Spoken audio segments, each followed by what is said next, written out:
How's it growing?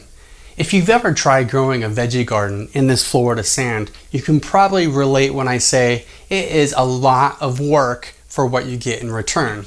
Soil biologist Dr. Elaine Ingham explains how the soil food web of microbes adds structure and glues to the sand to the point where that grain of sand will act like a loam.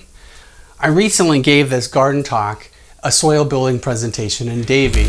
Wait, what about that talk you gave in St. Lucie, basically on the same topic that we never saw? I know, I never got around to. Why don't you show both together? Excuse me? You know, like a song mashup. Oh, that's different. Why not?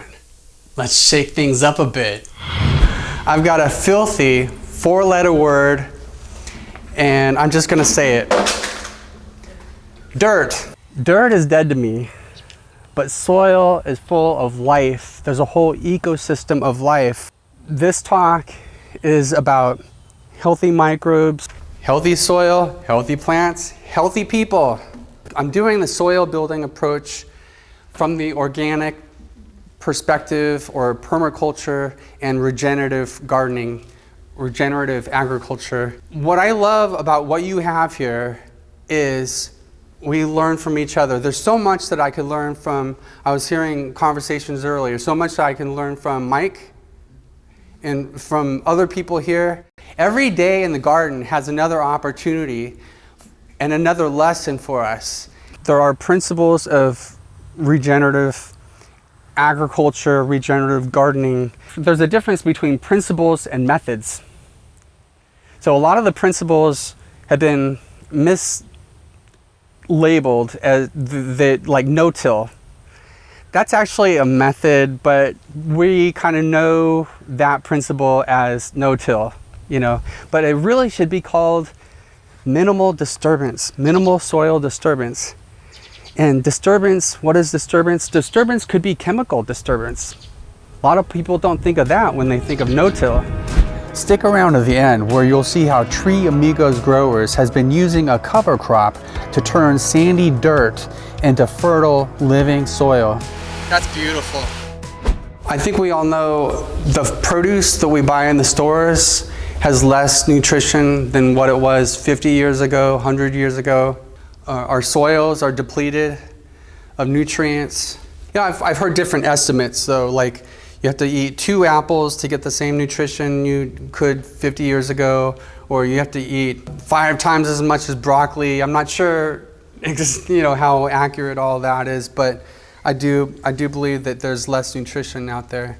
Adding soil life on our property was organic matter, whether it's compost, huge truckloads of the wood chip mulch, where the truck dumps a truckload of mulch. And so this is my worm farm.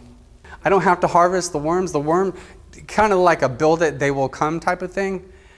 They came because before I started mulching like this, you dig anywhere on the property in the dead dirt, I wouldn't find any life. I wouldn't find an earthworm anywhere. After I've done some of these principles, I dig anywhere where I've applied that. And oh, I'm sorry to disturb you earthworms. I'm trying to plant a tree. And it's not just the earthworms I'm disturbing all the life that's in that soil. Like I said, I couldn't find an earthworm anywhere. This is now. Like I said, of course, we put in the pool and the fountain, but we made it our paradise. You couldn't walk through this without getting burrs in your socks. There are microclimates. And it's cool here. If there was no plant life right here, it would be quite a few degrees hotter, right? We have a lot of bare soil right now where the heat is just bouncing right back into the atmosphere. So times that by millions around the planet, we're really warming up this planet. So what if we can have nutrition-dense produce that we're growing? What if we could grow more nutrient-dense foods than what you can find at Publix or Aldi's, wherever you go, you do your grocery shopping? What if we can increase crop yield? What if we could have a garden that is more productive and more resilient? A problem with organic is there's still monocropping. So the regenerative movement is talking about going beyond organic and biodiversity. At least organic, permaculture, all these other things are working in concert with the regenerative movement, but just one of those things alone is not going far enough. What they have found though with organic is that there's a conventional farm growing the same thing as this organic farm. Organic has been more resilient in those extreme weather conditions. Better water holding capacity, improved water quality because of no runoff from synthetic fertilizers. What if we can reduce flooding and increase food security, increase biodiversity? Organic matter, it attracts earthworms, holds 10 times its weight in water. You can water much less, up to 70% less, and spend less on fertilizers.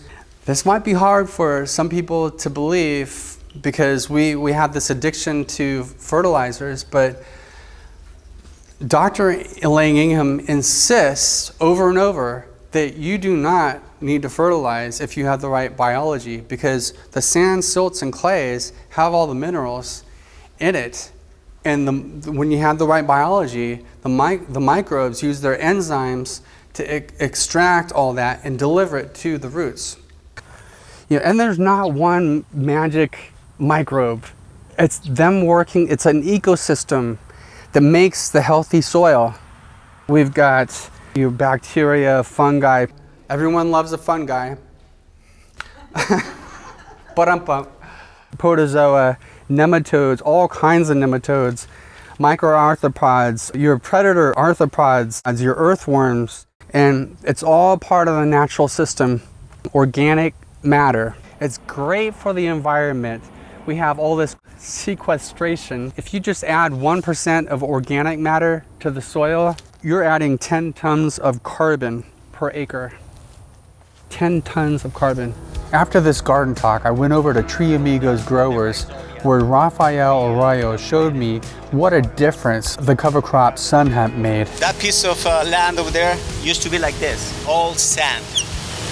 So we have very hard time planting there. So plants got sick, brassicas did a little bit better, tomatoes is a headache. So now what we're gonna see there, how the soil is structured now is different. You're gonna see the difference, okay? So we're leaving all the roots inside so they can use nitrogen for the plants. And now we can see some structure into the soil. That's beautiful.